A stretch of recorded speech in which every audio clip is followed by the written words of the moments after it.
जय हिंद मित्रांनो, एक्झाम जागर या एज्युकेशन यूट्यूब प्लॅटफॉर्मवर तुम्हा सर्वांचं पुन्हा एकदा स्वागत आहे. मित्रांनो, या आधीच्या सत्रामध्ये तुमच्यासाठीचा प्रश्न होता, सशस्त्र सीमा बलाचे महासंचालक म्हणून कोणाची नियुक्ती करण्यात आली? या प्रश्नाचं उत्तर आहे पर्याय क्रमांक 3 म्हणजेच अमृत मोहन प्रसाद यांची सशस्त्र सीमा बलाचे महासंचालक म्हणून नियुक्ती करण्यात आली. ते या पदावर कधीपर्यंत कार्य करतील? तर 31 ऑगस्ट 2025 पर्यंत ते या पदावर कार्य करतील. हे जे सशस्त्र सीमा बल आहे याची स्थापना 1963 मध्ये करण्यात आली होती व हे गृह मंत्रालयाअंतर्गत कार्य करतं. आजच्या सत्राचा पहिला प्रश्न पहा.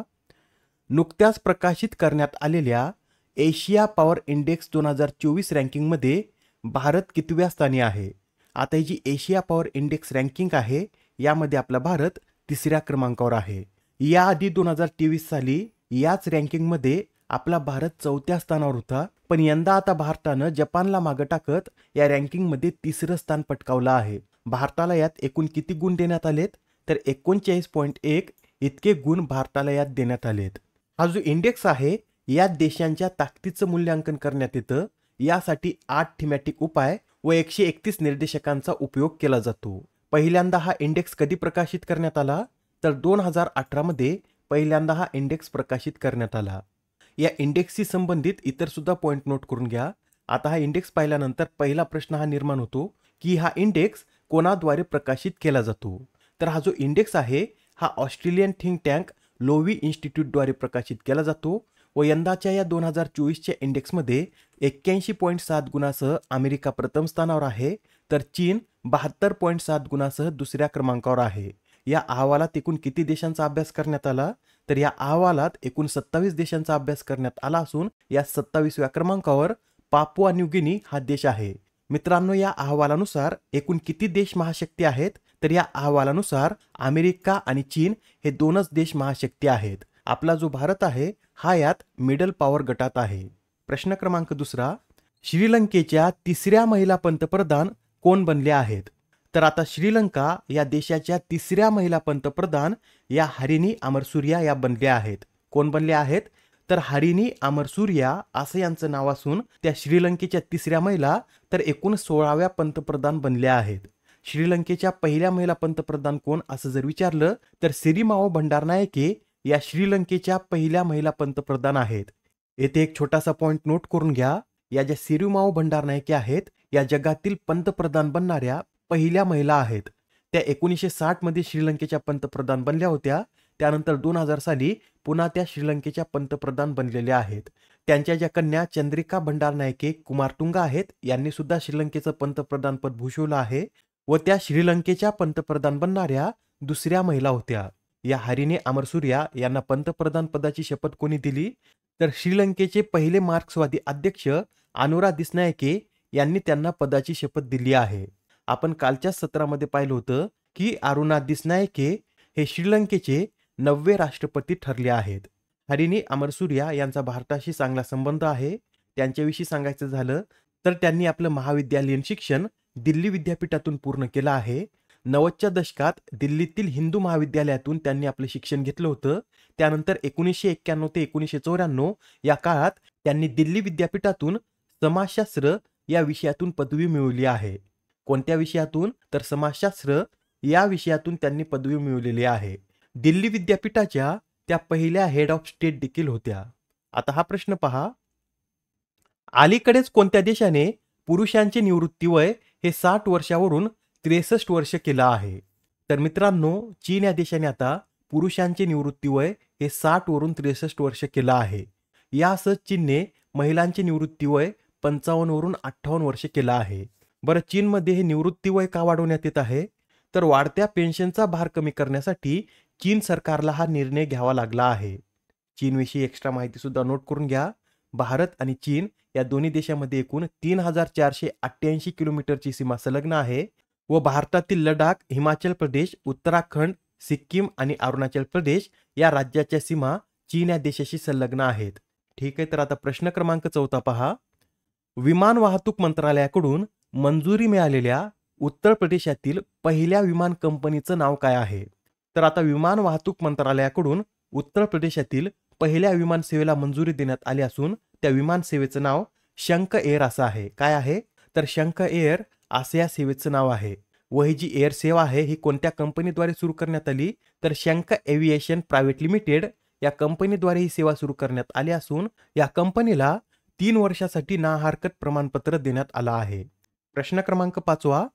अलीकडेच पृथ्वीचा मिनी मून म्हणून चर्चेत असलेल्या लघुग्रहाचं नाव काय आहे?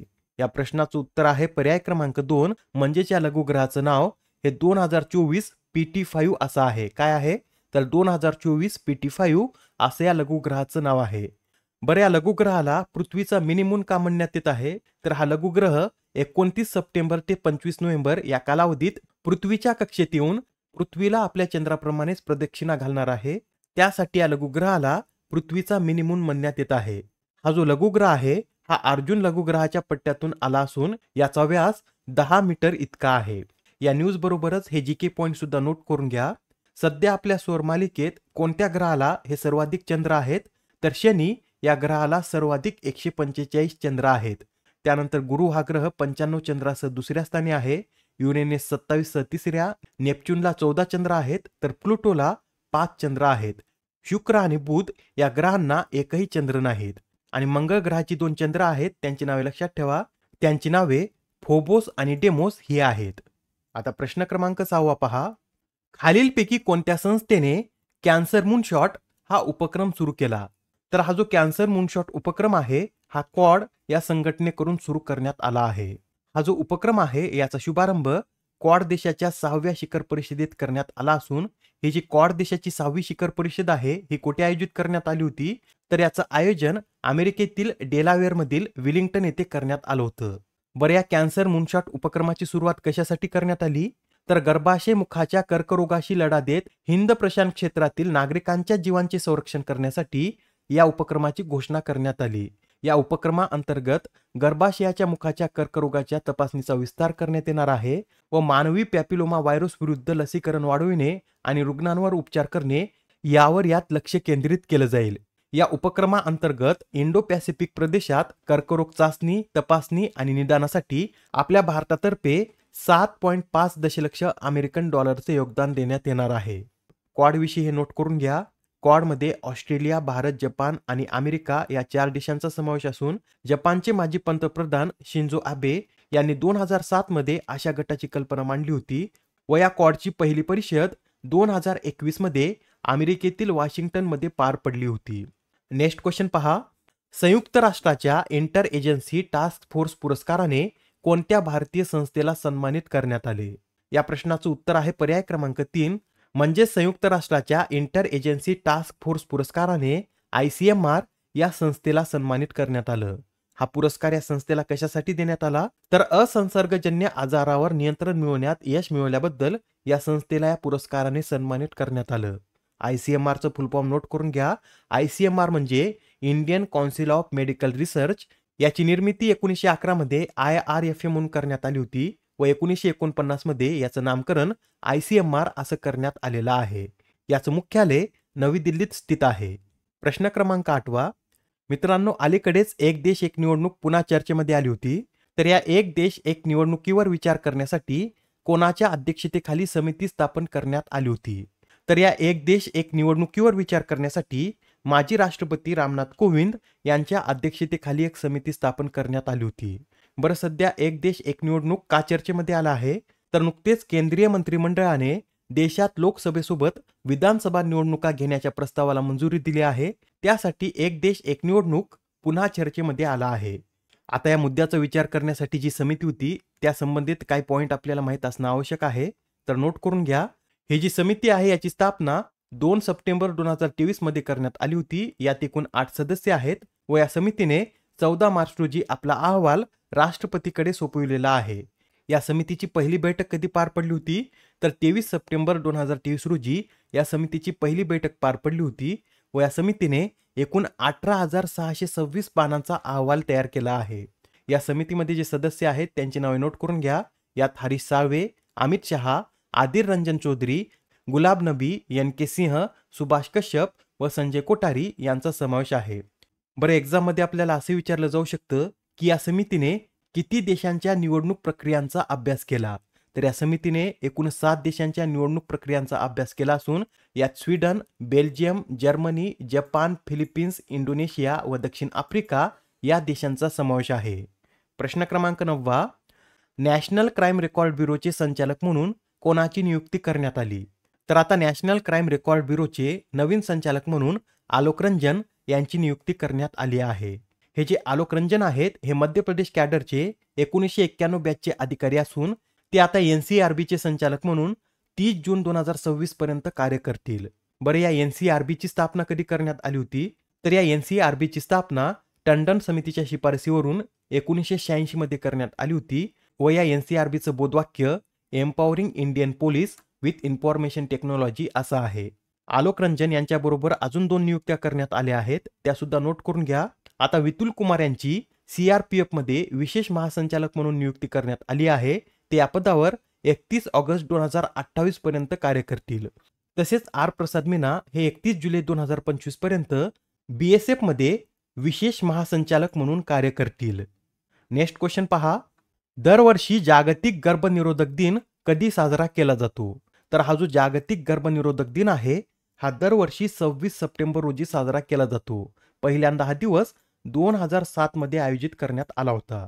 यावेळी या दिवसाची थीम काय आहे? तर a choice for all, freedom to plan, power to choose अशी यावेळी या दिवसाची थीम आहे. प्रश्न क्रमांक 11.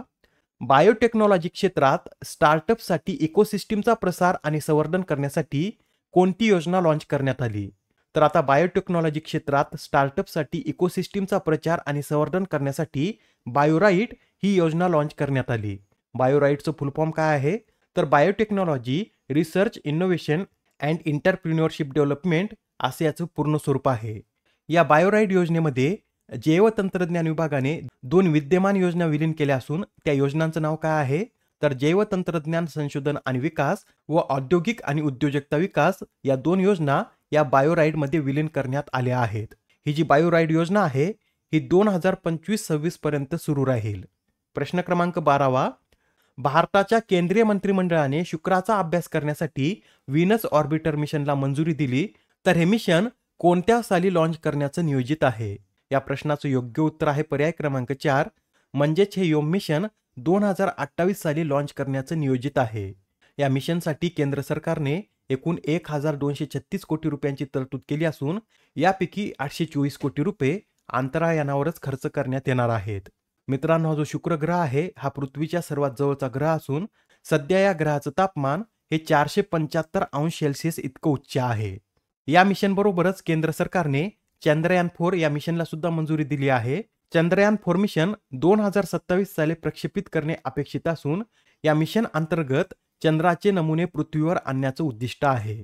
मित्रांनो, भारताने 2008 साली चंद्रयान 1 मिशन राबवलं होतं. यात भारताने चंद्रावर पाण्याचा शोध लावला होता. त्यानंतर 2019 मधील चंद्रयान 2 मिशन अंतर्गत भारताने चंद्रावर लँडर आणि रोवर उतरविण्याचा प्रयत्न केला होता. तर 2023 मधील चंद्रयान 3 मोहिमेअंतर्गत भारताने चंद्राच्या साऊथ पोलवर यशस्वी लँडिंग केली होती व असा करणारा भारत त्यावेळेस जगातील पहिला देश ठरला होता. आता जे चंद्रयान 4 मिशन आहे हे 2 टप्प्यात प्रक्षेपित करण्यात येणार असून या मिशन अंतर्गत 5 अंतराळ मॉड्यूल असणार आहेत. हे जर मिशन यशस्वी झालं तर भारताद्वारे 2040 पर्यंत चंद्रावर मानवाला देखील पाठविण्यात येणार आहे. नेक्स्ट क्वेश्चन पहा. कोणत्या राज्याने 14व्या हॉकी इंडिया ज्युनियर पुरुष राष्ट्रीय चॅम्पियनशिपचं विजेतेपद पटकावलं? तर हे जे विजेतेपद आहे हे पंजाब राज्यानं पटकावलं आहे. पंजाबने अंतिम सामन्यात पेनाल्टी शूटआउटमध्ये उत्तर प्रदेशला हरवून ही स्पर्धा जिंकलेली आहे. या स्पर्धेचं आयोजन कुठे करण्यात आलं होतं? तर या स्पर्धेचं आयोजन पंजाबमध्येच करण्यात आलं होतं. आता हा प्रश्न पहा. 19व्या दिव्य कला मेळ्याचे आयोजन कोणत्या शहरात करण्यात येत आहे? तर हा जो 19वा दिव्य कला मेळा आहे याचं आयोजन विशाखापट्टणम या शहरामध्ये करण्यात येत असून याचं उद्घाटन 19 सप्टेंबर रोजी आंध्र प्रदेशचे राज्यपाल एस अब्दुल नजीर यांच्या हस्ते करण्यात आलं. आजच्या सत्रामधील शेवटचा प्रश्न पहा. 2026 मधील राष्ट्रकुल खेळांचं आयोजन कोणत्या शहरात करण्यात येणार आहे? तर आता 2026 सालातील राष्ट्रकुल खेळांचं आयोजन ग्लासगो या शहरामध्ये करण्यात येणार आहे. याआधी या राष्ट्रकुल खेळाचं आयोजन ऑस्ट्रेलियामधील विक्टोरिया येथे करण्यात येणार होतं, पण या राज्याने वाढत्या खर्चामुळे नकार दिल्यानंतर आता ग्लासगो या शहरामध्ये या राष्ट्रकुल खेळांचं आयोजन करण्यात येणार आहे. याआधी ग्लासगो या शहरात 2012 साली राष्ट्रकुल खेळांचं आयोजन करण्यात आलं होतं. आजच्या सत्रामधील तुमच्यासाठीचा प्रश्न पहा. कोणता देश हा जगातील पहिला कुष्ठरोग मुक्त देश ठरला आहे? आता या प्रश्नाचं उत्तर कमेंटमध्ये देण्याचा प्रयत्न करा. उत्तर चुकलं तरी काय हरकत नाही, कारण ज्यावेळेस तुम्हाला या प्रश्नाचं योग्य उत्तर माहित होतं त्यावेळेस हा प्रश्न तुमच्या दीर्घकाळापर्यंत लक्षात राहतो. तर आता पुढच्या सत्रामध्ये पुन्हा भेटूया. धन्यवाद.